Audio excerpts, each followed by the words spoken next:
Hey, what's up my Dragon Legion? How y'all been? Solo Dragoons. Today we're going to be doing a CardFight Vanguard deck profile today of my current Kagero Asyl Dragons Crossorgin Stride. Now, if you Dragons have seen my Asyl Dragon deck profiles in past before, back then it was kind of pretty same-ish as you all would normally expect right here. And last time we did a profile on this deck right here, some of you all caught me and told me that Asyl Dragons have already gotten more support at the time Crossorgin first came out at the time, and I did not know about that. So after a while, ever since I first heard about that, I ended up trying to pick up the other new Asyl Dragons I didn't know about at the time, and I ended up making some more appropriate adjustments, and the build right here has been working a lot more smoother, a lot more effective than the previous build as such, and in this time he actually does have the other new Asyl Dragon support than unlike the other previous build has before. Now, for those of you who do not know how Asyl Dragons work, Asyl Dragon is more like short and sweet, a takeaway, give, and then take away base kind of deck right here. The objective of the deck right here is to push away all your opponent's non-grade 2 rear guards and then force them to bring out as much grade 2s as much as they possibly can, so that way your grade 3, if your grade 3 vanguards, if not your grade 4 vanguards, can take advantage of that based upon the situation. Either get a certain ability based upon how many grade 2s they have, or go all out and retire all their grade 2s based upon your type of playstyle, how the deck right here is such. So yeah, I'll be explaining my play choices, my tech choices, or why I'm currently doing what I'm currently doing in this build right here. As usual, for those of you all who are just here at Net Deck, I did leave the deck list in the description down below for those of you all who are just here at Net Deck. I only ask you drop a like on your way out.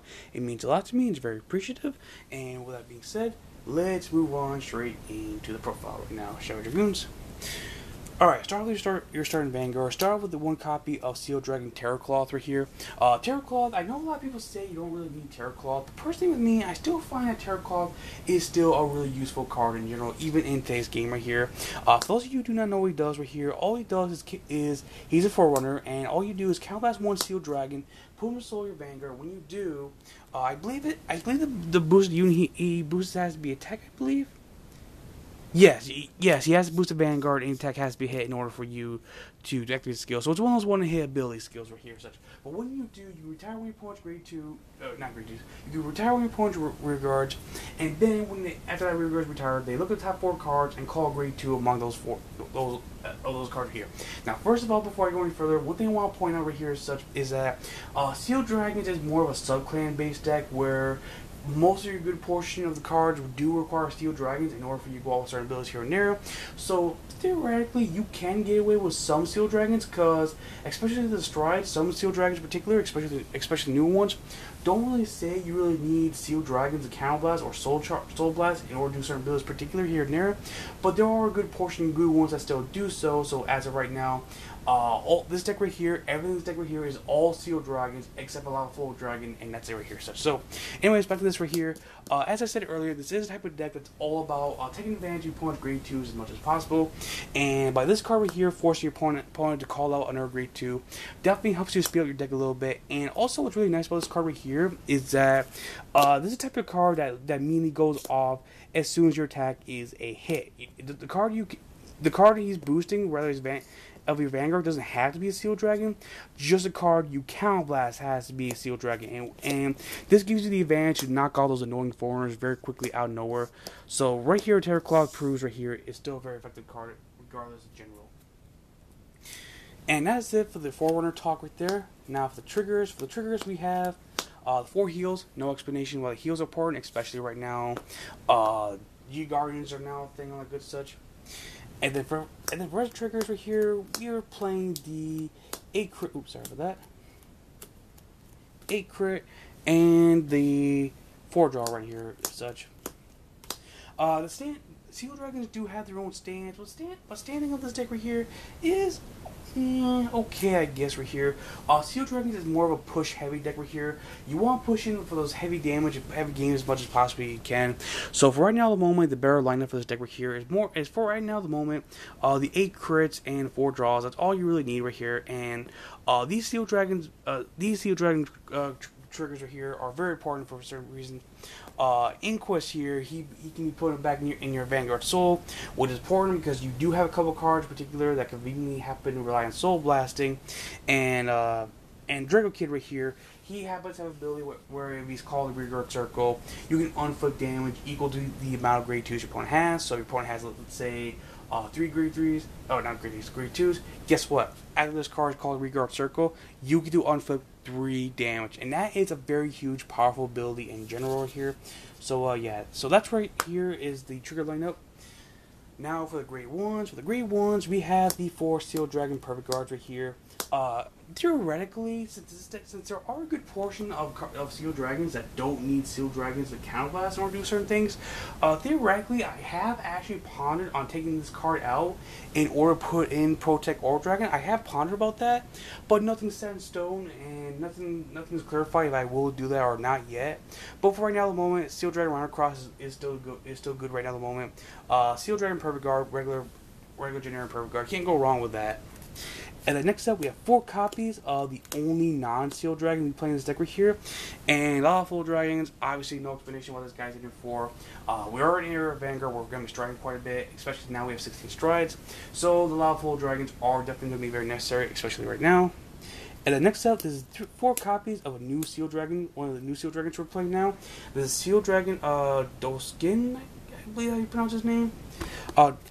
I'm sorry if I keep moving the camera right there. That's unintentional. Anyways, Doskin, he's a really nice, interesting grade 1. For those of you who do not know what he does, he's a grade 1, 7k attacker, or booster, depending on how you want to put him, with a simple ability of whenever a grade 2 is called to your opponent's side of the field, not only you can do unflip but damage, but also you can choose one of your rear guards except for itself to gain 2,000. Not just any of your rear guards, I believe any other unit, right? Is that right?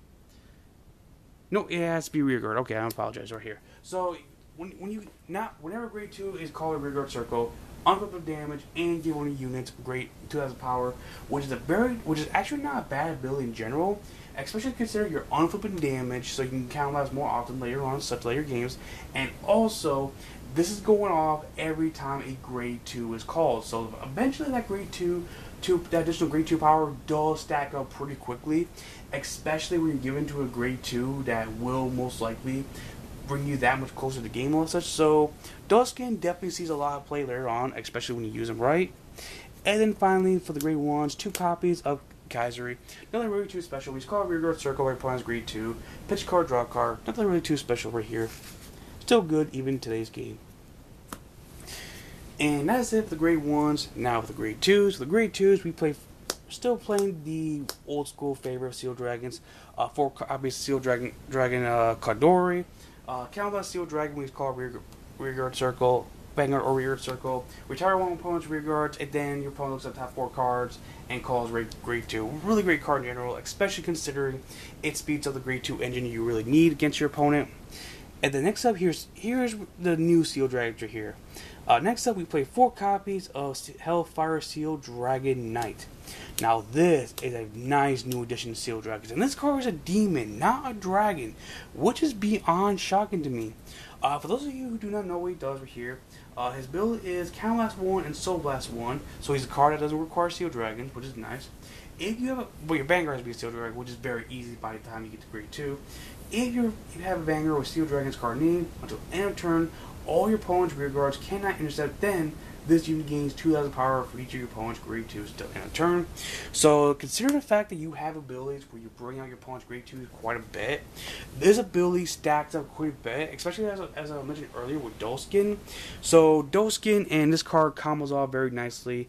Doskin gives this guy power every time grade 2 comes out, and this card gives itself 2,000 power for every grade 2 your opponent has, followed by the fact that after you go off this guy's ability, he pretty much becomes a big, huge, heavy beast, followed by the fact that your opponent can't intercept. So this guy becomes very huge. And this card doesn't say just when this card is attacking. It just says your opponent cannot intercept. So when you're going for a stride unit Vanguard that's going straight for the Vanguard, your opponent cannot use those special intercepts or those powerful intercepts in particular when you're going all out your Vanguard. And also, this guard will give itself some massive, huge power, which is just amazing. And then finally, for the grade 2s, we have 3 copies of the other new Steel Dragon, 3 copies of Steel Dragon Barathea. Apologize, you got the name wrong. What this card does is Soul Blast a Steel Dragon from your Soul Blast. A card has where Steel Dragon is named. When this unit is placed in a rearguard circle, you may pay the cost. So remember, it's Soul Blasting a Steel Dragon, not Counter Blast. Soul Blasting this, so that reserves you more Counter Blasts for later game. Anyways, you may Soul Blast a card with Steel Dragon. You may pay the cost. If you do, your opponent chooses a grade 2 from his or her hand, and you may call to his or her open rearguard circle if he or she does not draw a card. Now, this is the only Steel Dragon in the entire game that does interaction of Steel Dragon or grade 2s where your opponent doesn't have to call grade 2. Occasionally, with most other Steel Dragon abilities, when the option comes up, when the abilities go off, normally your opponent has to call a grade 2. This is the only Steel Dragon anti-grade 2 that specifically says your opponent doesn't have to call grade 2. So it gives you the potential ability to give you out another Steel Dragon, another grade 2, so you can do some more Steel Dragon plays. But what's really nice about this card right here is that if your opponent chooses not to let you give you a grade 2, guess what? You're going to get a free draw out of nowhere. So one way or another, you are going to benefit out of this card right here. If it was guaranteed, your opponent would give you a Steel Dragon, a grade 2, and you would draw a card, I would definitely be playing this card at 3, but sadly, it's one or the other abilities. So, for right now, 3 of these guys is what we'll have to do just for now. And that is it for the grade 2s. Now for the grade 3s. The grade 3s is pretty much the only thing that stays exactly the same right here. Now, you're not really going to go off the grade 3s really that often, as such. So, pretty much any grade 3 doesn't really matter too much as long as it's Steel Dragon. Because occasionally when you play Steel Dragons with strides now, it doesn't really matter too much what you're going to be using for Steel Dragons. Because as long as grade 3 is a Steel Dragon, as long as you're able to go off with your Crossorgin, that's all that really matters as such. But I do like having options of having interesting Steel Dragons, just in case the convenience comes up where I can utilize and use the abilities of the grade 3 Vanguards. But for right now, for the occasion, I played 4 copies, max copies of each. Weathercloth, your Break Rider that does stuff, and Blockade Inferno that can pretty much board wipe the entire board. And when he Break Rides on top of Weathercloth, he becomes a 31.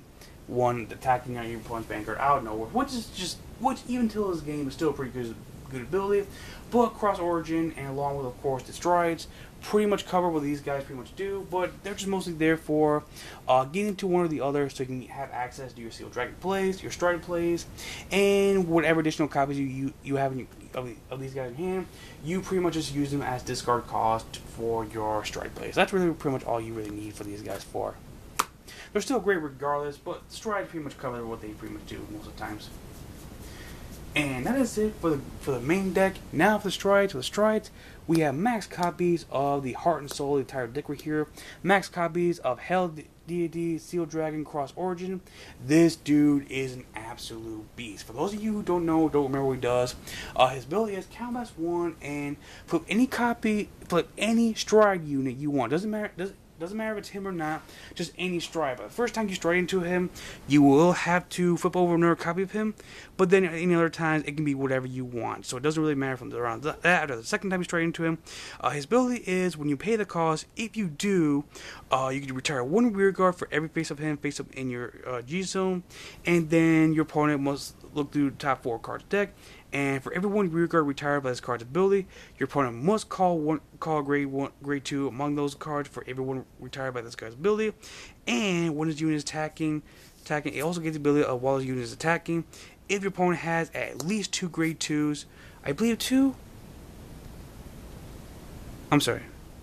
Yes, your opponent must have 2 grade 2s. If your opponent has at least 2 grade 2s, this unit automatically gains 1 critical. So right out the bat, this unit gets some massive power, gets some heavy retirement plays, get some heavy grade 2s on the board, all that such. If you don't get any grade 2s and it's not the end of the world, all you're going to lose is just a critical, that's it. If you can retire a good portion of your opponent's rear guards and they cannot call any more grade 2s by this time, if they have no grade 2s in hand or anything, or no more in the deck, I think you've pretty much done your job, and their more powerful rear guards are pretty much dead by now. And from there on such, you can just beat down your opponent, retire what other powerful threats there are, and this guy can just go in there just poking all day long, which is nice. And then next up, we play 4 copies of Dragonic Blademaster Trident. Pretty much a step up in another version of Crossorgin in a way. Flip one of him open, and then retire 1 rear guard for every open him and face up. And then while he's tagging, while he's blazing, he gains an extra critical. So what's really nice in a way is that you pretty much have, additional cross origins, and that is very powerful for a deck right here. Instead of having 4 origins, you pretty much have, in a weird way, you pretty much have 8 origins, which is just a really nice and nifty thought right here for food of thought right there. And then next up, excuse me, we played 2 copies of Novelie, just great for pushing for game, and it's really great for being that anti-perfect guard, all that such for game. 2 roof flares, nothing really too special about this guy right here. His ability to just persona flip and retire with 2 regards is still pretty good as long as they're on the same column, of course. But he's just mostly there for as additional cosplay when you want to reserve your origins and have your origins go off more often, so you can have your origins more close to you. And then for G Guardians, all we really have is just the 3 Denial Griffins and the 1 Asyl Orb Dragon, just for extra defense power as such. Sadly, there's nothing like a DP Flare Dragon for Steel Dragons, but we gotta deal with what we got right here, and we gotta adapt with what we got right here. Nothing really can't really argue too much, can't really complain too much. And yeah, Dragoons, that right there was my Sealed Dragon Crossorgin deck profile that has gone through quite a bit of changes since last time this deck profile has been up. I will probably do some more experimenting in the near future, but I am liking with how the build is so far, and I can't wait for any further changes I do to the deck in the near future. So with that being said, let me know what Dragoons think about this deck profile in the comment section down below, and I will see you Dragoons around. Hope you Dragoons enjoyed this video. Please leave a like and a favorite if you did, and share this video with other people. It really helps me out a lot. Follow me on Facebook, Twitter, keep up latest updates about myself, this channel, and my upcoming gaming channel. And subscribe today to become part of the Dragon Legion Lights. And I'll see you Dragoons another day. Christian Dragoon, signing out. Peace.